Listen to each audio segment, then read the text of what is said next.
Chapter 37, Skeletons on the March. The skeletons were marching right towards them, the witch one in front, the cat one a few paces behind, her long thin tailbone standing on end. "There's no stopping her! Quick, let's go!" yelled Dad. Dad yanked the lever and the train sped backwards out of the cave. Gab started rummaging. Rummaging, that means like looking around, messing through the sack. "What are you doing?" said Elfie. "Grabbing the dynamite so we can seal her in. That means lock the witch in," replied Gabs. "Now see if you can find a lighter or something, because you need a lighter, a fire to light up the dynamite, the bomb, okay?"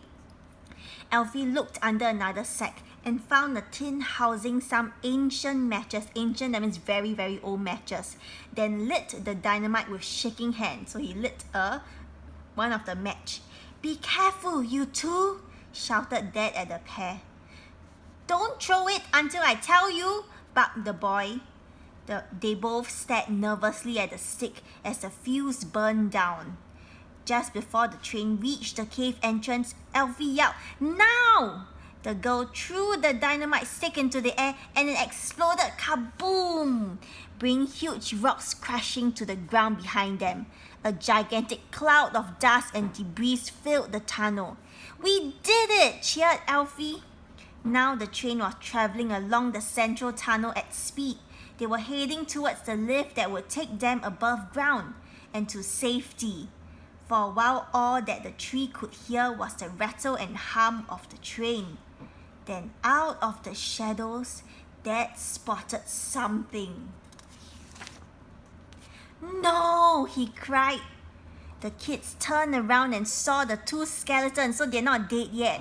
One human and one animal zooming after them through the tunnel on the gas cylinder. "Mommy's gonna get you!" screamed the witch skeleton. "Dad, make this thing go faster!" shouted Elfie. "It won't go any faster!" spluttered Dad. With the cylinder catching up with the train, Fang's skeleton was taking clawed swipes at Dad. So Fang was like swiping at Dad with her claws, okay? Dad, who was desperately ducking out of the way. The witch skeleton cackled, that means laughed, as what was left of a cat scratched the man's head viciously. Viciously means violently. Gabs held the second stick of dynamite while Elfie lighted the fuse. "Let me throw it this time," he said. "Now!" she shouted. Elfie hurled it at the evil duo hovering just behind them. Hovering, that means flying just behind them. Kaboom! The explosion threw the pair off balance, but it wasn't enough to stop them dead. Their bones rattled as they scrabbled to stay on the cylinder. "We have only got one more stick of dynamite," warned Gabs. The cat skeleton leaped off the cylinder and landed with claws drawn on Dad's head. So now Fang landed on Dad's head. "Hiss!" She clawed her way over him until her bum bone was sticking right in the poor man's nose. "Ah!" yelled Dad as the beast sank her fangs into his arm. In pain, his hand shot up off the train throttle, causing the engine to begin to shudder to a halt.